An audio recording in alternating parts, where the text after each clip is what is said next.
নমস্কাৰ বালিপাৰা বাছপিডলৈ সমূহ দৰ্শকক স্বাগতম জনাইছোঁ। এতিয়া শৰৎকাল আৰু শৰৎ মানেই মা দুৰ্গাৰ আগমন। ৰাজ্যৰ চৌপাশে এতিয়া মা দুৰ্গাক আদৰাৰ ব্যাপক হাৰত প্ৰস্তুতি চলিছে আৰু ৰাজ্যৰ বিভিন্ন প্ৰান্তৰ পূজা সমিতিসমূহ ইতিমধ্যে সাজু হৈছে আগন্তুক দুৰ্গা পূজাৰ বাবে। আৰু এইখিনি মুহূৰ্তত মই উপস্থিত আছোঁ সদৌ বালিপাৰা দুৰ্গা মন্দিৰ প্ৰাংগণত। আচলতে ৰাইজ দুমোজাত আছিল যে পূজা অনুষ্ঠিত হ'ব নে নহ'ব, আৰু শেহতীয়াভাৱে ৰাজ্য চৰকাৰৰ পৰা এক SOPৰ যোগেদি আচলতে নিৰ্ধাৰিত হ'ল যে এইবাৰ পূজা অনুষ্ঠিত হ'ব। পূজাক লৈ আচলতে এখন SOPও ইতিমধ্যেই নিৰ্ধাৰণ কৰা হৈছে আৰু সেই SOPৰ জৰিয়তে পূজাসমূহ ৰাজ্যখনত অনুষ্ঠিত হ'ব। যিহেতুকে যোৱা বৰ্ষটোত খুবেই বেয়া গ'ল বুলি ক'ব লাগিব মহামাৰীৰ বাবে। পূজাৰ যি মাদকতাৰ পূজাৰ যি আনন্দ, সেই আনন্দ সম্পূৰ্ণৰূপে ম্লান পৰা পৰিলক্ষিত হৈছিল সমগ্ৰ অসমতে। আৰু যিহেতুকে মই সদৌ বালিপাৰা দুৰ্গা মন্দিৰ প্ৰাংগণত উপস্থিত আছোঁ আৰু মোৰ সৈতে বালিপাৰা দুৰ্গা পূজা কমিটি উদযাপন সমিতিৰ উদ্যোক্তাসকল উপস্থিত আছে। মই পোনে পোনে তেখেতসকলৰ পৰা সবিশেষ জানিবলৈ চেষ্টা কৰিম যে কেনেধৰণে তেওঁলোকে এইবাৰ পূজাৰ বাবে প্ৰস্তুত হৈছে, সাজু হৈছে। মই পোনে পোনে সম্পাদকৰ ওচৰলৈ যাবলৈ চেষ্টা কৰিম। স্বাগতম জনাইছোঁ আপোনাক আৰু আগন্তুক দুৰ্গা পূজাৰ বহুত বহুত শুভেচ্ছা জ্ঞাপন কৰিছোঁ। কেনেধৰণে সাজু হৈছে, যিহেতুকে দুটা বৰ্ষ খুব বেয়াভাৱে গ'ল বুলি ক'ব লাগিব। মহামাৰীয়ে সমগ্ৰ অসমতে যি ভয়ংকৰ পৰিৱেশৰ সৃষ্টি কৰিলে আৰু এইবাৰ যথেষ্ট আশা কৰিছে ৰাইজে যে ভাল দিন আহিব আৰু ভাল পৰিৱেশৰ সূচনা হ'ব।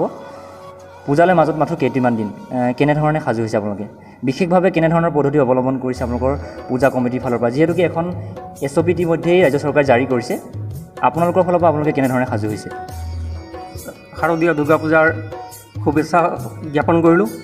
আৰু যোৱা বিগত বছৰ ক'ভিডৰ যিটো সমস্যা আহিল, সেই সমস্যাখিনি আমি SOPত পালোঁ। সেইমতে আমি 100% মানিব চেষ্টা কৰিম, কিন্তু কিমান ফলপ্ৰসূ হওঁ সেই বিষয়ে আমি জ্ঞাত নহয়, কাৰণ ৰাইজৰ সহায় সহযোগিতা একান্ত প্ৰয়োজন আৰু ৰাইজৰ ওপৰতে সেই বস্তুটো নিৰ্ভৰ কৰিব। গতিকে মই সকলো ৰাইজলৈ আহ্বান জনালোঁ যে SOP যিখিনি দিছে সেইখিনি নীতি নিয়মখিনি ধুনীয়াকৈ যাতে পালন কৰে। হয়, ধন্যবাদ জনাইছোঁ। এয়া আছিল সদৌ বালিপাৰা দুৰ্গা পূজা কমিটিৰ সম্পাদক, আৰু মই পোনে পোনে সভাপতিৰ ওচৰলৈ যাবলৈ চেষ্টা কৰিম। তেখেতৰ পৰা মই সবিশেষ জনাৰ চেষ্টা কৰিম। কি ক'ব, কেনেধৰণে সাজু হৈছে? ইতিমধ্যে তেখেতে কৈছে যে আশা কৰিছে এবাৰ এক ভাল দিনৰ সূচনা হ'ব আৰু পূজাসমূহ অনুষ্ঠিত হ'ব। কেনেধৰণে সাজু হৈছে আগন্তুক পূজা? আমি ৰাইজৰ আশীৰ্বাদতে আমি আশা কৰিছোঁ। ৰাইজেই ৰজা, ৰাইজে নখ জোকাৰিলে নৈ বৈ যায়। ৰাইজৰ ওপৰতে আমি ডিপেণ্ড কৰি আছোঁ যে ৰাইজে যি হিচাপে আমাক সহযোগ কৰিছে, এতিয়া কৰি আছোঁ আমাক সহযোগ, আমিও সহযোগ ৰাইজৰ লগত কৰিছোঁ। ভাল লাগিছে আমাৰ এটা, কাৰণ ইয়াত আগতে থাকিছোঁ। আগতে মই সভাপতি আছিলোঁ আজি 3 বছৰ আগত। মোৰ কাষতে এইটো আমাৰ দুদুল আছে, তেওঁ হেৰি হৈ গৈছে ইয়াত প্ৰেচিডেণ্ট হৈ, তেওঁ চলাই গ'ল। ইয়াত হাজৰিকাও হৈ গুচি গ'ল। ইয়াত নানা ধৰণে লক্ষী পূজাও তেখেতে কৰে। মোৰ সৈতে আন এগৰাকী বালিপাৰাৰ স্থানীয় দুৰ্গা পূজা সমিতিৰ লগত ওতঃপ্ৰোতভাৱে জড়িত হৈ থাকে পূৰ্ণ শইকীয়া দেৱ আছে। মই তেখেতৰ পৰাও জানাৰ চেষ্টা কৰিম। দাদা, কি ক'ব?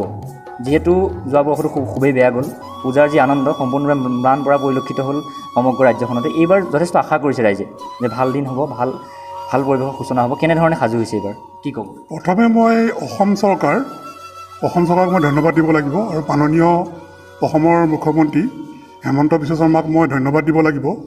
যোৱা বছৰ পূজা উদযাপন কৰিব নোৱাৰিলোঁ যদিও এই বছৰ পূজা কৰিবৰ কাৰণে যি আমাৰ অসম চৰকাৰে ক'ভিডৰ সময়ত যি নীতি নিয়ম নিৰ্ধাৰিত কৰিছে বা ভেকচিন প্ৰয়োজনীয়তা সেই সম্পৰ্কে কৈছে যে 2টা ভেকচিন লোৱা সকলো কমিটিত থকাৰ প্ৰয়োজনীয়তা, এই সম্পৰ্কত কমিটিৰ সমূহ কৰ্মকৰ্তাই এইটো উদ্যোগ ল'ব লাগিব। লগতে মাস্ক পৰিধান কৰিব লাগিব। চৰকাৰৰ যিটো নীতি নিয়ম উলংঘন কৰি পেলাই কোনো ধৰণৰ সদৌ বালিপাৰা পূজা কমিটিয়ে কেতিয়াও উলংঘন কৰা নাই, আৰু ভৱিষ্যতৰ দিনতো সদৌ বালিপাৰা আমাৰ দুৰ্গা পূজা কমিটিয়ে কোনো ধৰণৰ শিথিলতা অৱলম্বন কৰি, আৰু এই পূজাখনৰ এটা ঐতিহ্য আছে যে স্থায়ী মন্দিৰ, ইয়াত বিভিন্ন প্ৰান্তৰ পৰা বিভিন্ন ভকত বৈষ্ণৱ আহে। সেয়ে মই ভাবোঁ ইয়াত সকলো ৰাইজলৈ মোৰ আজি আমাৰ সদৌ বালিপাৰা শাৰদীয় দুৰ্গা পূজাৰ যি কাৰ্যসূচী আমাৰ ইয়াত আৰম্ভ হ'ব, এই কাৰ্যসূচীখিনি সকলো ৰাইজকে মই এই আপোনালোকৰ মিডিয়াৰ যোগেদি মই সকলোকে আমাৰ পূজাস্থলীলৈ নিমন্ত্ৰণ শৰাই আগবঢ়াই মই আজি এই কথাটো ইমানতে আপোনালোকৰ ওচৰত অৱগত কৰিলোঁ।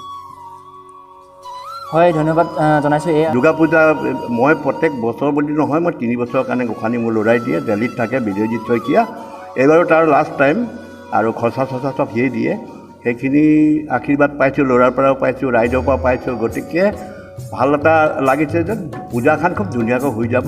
সকলো ৰাইজৰ সহযোগ পাই আছোঁ আৰু পাই থাকিম, আৰু আশীৰ্বাদ কৰোঁ মা দুৰ্গাই যেনেকৈ আহিছে ৰাইজক, তেনেকৈ একেবাৰে ৰাইজক আশীৰ্বাদ দি পেলাই মা দুৰ্গাই বিদায় লৈ গৈছে। মই এইখিনি ক'লোঁ আৰু। হয় ধন্যবাদ জনাইছোঁ। আৰু আছিল সৰু বালিপৰা পূজা কমিটিৰ উদ্যোক্তাসকল। ইতিমধ্যে তেওঁলোকে উল্লেখ কৰিছে যে এইবাৰ যিসমূহ SOP জাৰি কৰিছে, যি SOP জাৰি কৰিছে, সেই SOPৰ জৰিয়তে তেওঁলোকে পূজা অনুষ্ঠিত কৰিব আৰু খুব সুন্দৰভাৱে পূজা অনুষ্ঠিত কৰাৰ ইতিমধ্যে তেওঁলোকে কথা প্ৰকাশ কৰিছে। হয় ধন্যবাদ জনাইছোঁ।